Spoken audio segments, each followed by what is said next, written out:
Yoho, apa kabar nakama semuanya? Semoga nakama semua baik-baik saja. One Piece chapter terbaru memiliki cerita yang sangat menarik.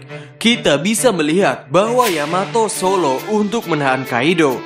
Kita tinggal melihat seberapa lama wanita ini bisa menahan ayahnya yang seukuran monster itu.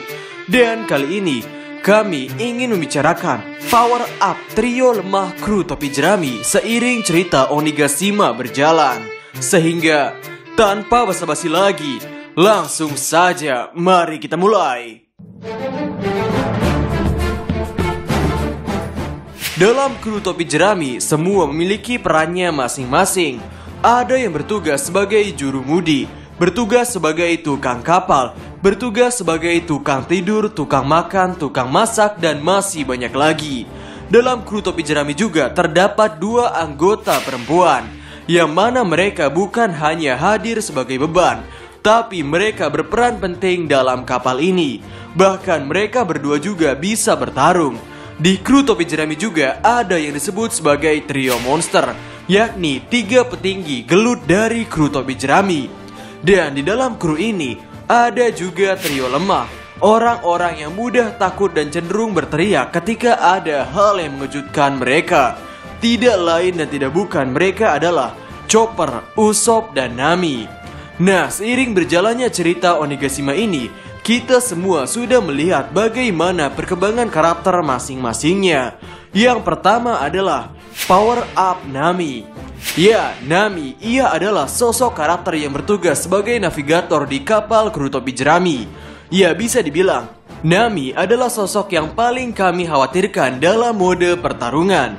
Karena, dari yang kita tahu, Nami pada awal cerita One Piece bergantung pada tongkat dan kekuatannya yang berkaitan dengan sambaran petir. Ya, intinya berkaitan dengan cuaca. Dan setup Nami ketika memutarkan atau menggunakan tongkatnya dalam memulai serangan memiliki kurun waktu yang cukup lama.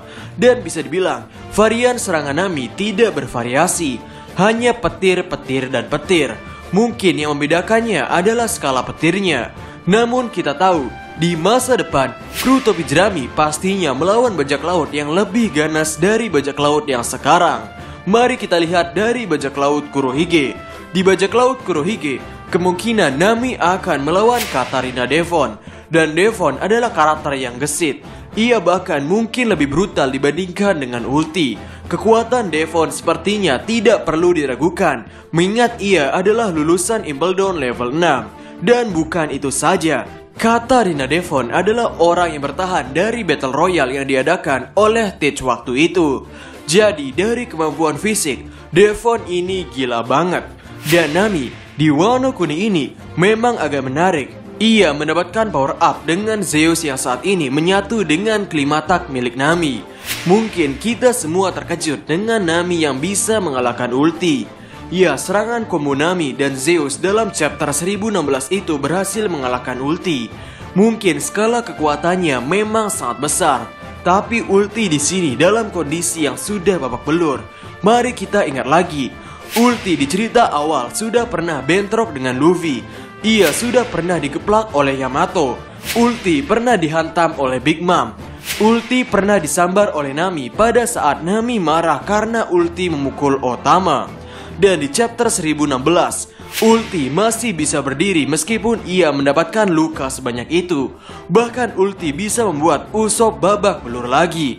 Ulti juga sempat menahan serangan fisik dari klimatak milik Nami. Dan ya, dari poin yang kami bicarakan di sini, Nami mungkin mendapatkan power up. Namun kondisi Nami versus ulti di sini bukanlah kondisi 1 versus 1 yang sebenarnya. Nami masih jauh dari kata untuk bisa bertarung dengan kelas Yonko. Dan sekarang, hal yang ingin kami bahas adalah kira-kira seberapa jauh Eiichiro Oda akan meningkatkan Nami dalam cerita ini. Di One Piece chapter 1016, kita mendapatkan fakta bahwa dengan Zeus yang join ke dalam klimatak, kini klimatak tersebut bisa menjadi benda padat atau objek apapun. Dan ini menarik, kami pikir Eiichiro Oda ingin membuat Nami bisa bertarung dengan jarak dekat. Karena yang kita tahu, Katarina Devon adalah karakter yang sepertinya ahli dalam petarung jarak dekat. Hal ini didukung dengan Devon yang memiliki pedang di pinggangnya.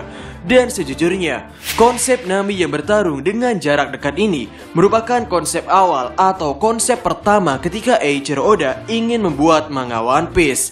Yakni pada awalnya, Nami adalah karakter yang dipersenjatai dengan sebuah kapak. Ya, dan ini adalah gambar konsepnya. Ya, bisa dibilang, Nami benar-benar badass dengan konsep seperti ini. Ia terlihat seperti seorang bajak laut yang kejam. Dan di kapak Nami yang masih bergambar sketsa ini mengingatkan kami dengan kapak Escanor dari Nanatsu no Taizai.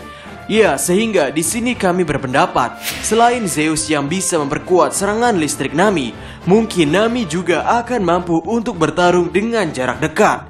Dan bisa jadi, hal itu berkaitan dengan konsep awal Nami yang menggunakan sebuah kapak. Power up Usopp. Usopp adalah orang yang kebanyakan berteriak. Namun meski begitu, Usopp masih terus berusaha untuk bertarung dengan sekuat tenaga. Ya, meski di perang Onigashima ini, ia lebih banyak babak belur ketimbang bertarung dengan sekuat tenaga. Usopp adalah orang yang mengandalkan kebohongan, mengandalkan strategi ketika bertarung. Dan sejauh dari perang Onigashima berjalan, power up dari Usopp belum terlalu kelihatan. Ia masih menjadi bapak-bapak yang hidung panjangnya dan sering menangis. Kami memiliki beberapa kemungkinan power up yang bisa terjadi mengenai Usopp. Yang pertama adalah Usopp akan membuat sebuah peluru yang terbuat dari batu laut. Mengingat di Wano Kuni saat ini sangat erat dengan konsep batu laut. Dan ya, sudah menjadi hal yang umum. Jika kita tidak bisa menggunakan haki, sepertinya kita perlu menggunakan batu laut untuk melawan musuh yang merupakan pengguna buah setan Logia. Namun, batu laut lebih hebat dari itu. Jika batu laut tertancap pada tubuh seorang pengguna paramesia, mereka tidak bisa sepenuhnya menggunakan kekuatan buah setannya. Mereka malahan akan merasakan lemas. Hal ini sudah terjadi pada kasus Law yang terkena paku batu laut oleh Hawkins, kasus Luffy yang terkena tongkat milik Smoker, kasus Luffy yang diborgol batu laut di penjara Udon. Ya, bisa dibilang batu laut ini merupakan hal yang sangat powerful. Kemungkinan yang kedua adalah Usopp adalah orang yang paham dengan teknologi. Di Arc Skypiea, ia bisa memanfaatkan dial sebagai senjata. Dan mungkin di Arc Wano Kuni yang memiliki banyak batu laut itu, Usopp bisa mengkreasikan batu laut untuk membuat teknologi atau terobosan senjata yang mungkin bisa berguna. Dan kemungkinan yang ketiga, salah satu kebohongan Usopp mungkin akan terwujud di perang ini. Mendengar bahwa perang Onigashima saat ini memiliki 7.000 pasukan di pihak samurai, yang mungkin angkanya akan terus bertambah seiring cerita berjalan, kami memiliki pendapat bahwa apakah mungkin salah satu kebohongan Usopp akan terwujud dalam arc ini, di mana dia nantinya akan mendeklarasikan bahwa dirinya memiliki pengikut berjumlah 8.000 orang. Kemudian kemungkinan yang terakhir, ini merupakan kemungkinan yang tidak terlalu kami sukai, yakni bagaimana jika nantinya Usopp akan memiliki senjata yang mampu memakan buah iblis. Ya, entahlah, kami tidak terlalu suka, tapi kami perlu mencantumkannya karena hal itu bisa saja terjadi. Tony Chopper. Ia adalah seekor rusa yang memakan buah setan Hitonomi. Hal itu memungkinkan Chopper untuk memiliki struktur tubuh manusia pada tubuh rusanya. Dengan hal seperti ini, memungkinkan Chopper untuk memahami bahasa hewan. Namun meski begitu, Chopper tidak bisa memahami atau mendengarkan apa yang dibicarakan oleh Zunisa maupun para Sea King. Bisa dibilang, di Arc Enies Lobby, Chopper adalah sosok yang sangat superior. Dengan monster poinnya itu, Chopper bisa menjadi karakter yang sangat mengerikan. Dan kekurangan dari monster point Chopper waktu itu adalah dirinya akan kehilangan kendali, sehingga akan menghantam kawan maupun lawan. Setelah time skip, Chopper akhirnya bisa mengendalikan mode monsternya. Dan ya, di dunia baru, mode monster Chopper ini tidak terlalu berguna. Atau mungkin musuh Chopper lah yang terlalu kuat. Bisa jadi. Dari penjelasan yang didapat dari One Piece chapter 1014, bahwa yang dikembangkan dari monster point Chopper ini hanyalah durasinya yang bertambah lama, yakni sekitar 30 menit. Dan untuk seukuran Queen ini, Chopper yang dalam monster point ini benar-benar tidak berguna. Jadi kami pikir masih akan ada power up Chopper di perang kali ini. Kemungkinan yang terbayang oleh kami adalah Chopper memiliki Busho Shokuhaki. Ya, seingat dari apa yang kami baca, koreksi jika kami salah, Eiichiro Oda belum pernah menunjukkan pengguna Zoan menggunakan Busho Shokuhaki. Ya, mungkin alasannya mudah, karena fungsi Zoan dan Busho hampir mirip, yakni sama-sama memperkuat pertahanan dan sama-sama memperkuat serangan. Namun karena sejauh ini serangan Chopper dalam mode terkuat tidak menghasilkan apa-apa, bukankah itu menunjukkan Chopper harus memperkuat serangannya? Ya, mungkin jalan untuk memperkuatnya adalah melalui Busho Shokuhaki. Atau kemungkinan yang kedua, Chopper memiliki Rumble Ball baru, atau mungkin wujud baru. Namun kami tidak yakin dengan konsep wujud baru ini bisa menghasilkan serangan yang efektif. Karena dari konsep Luffy yang menyerang Kaido, kita belajar Luffy di awal bertarung dengan Kaido menggunakan mode Gearford. Luffy menyerang dengan ukuran tangan yang besar dan beruntun. Namun hal itu tidak berpengaruh pada Kaido.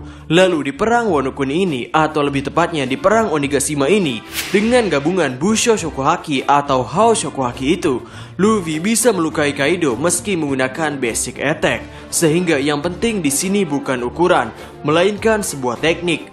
Dan ya, kami ingatkan, bukan berarti Chopper akan menguasai Hao Shokuhaki atau Busho Shokuhaki tingkat lanjut. Yang kami tekankan di sini adalah tekniknya, mekanisme dari bagaimana sang penyerang dapat melukai musuhnya.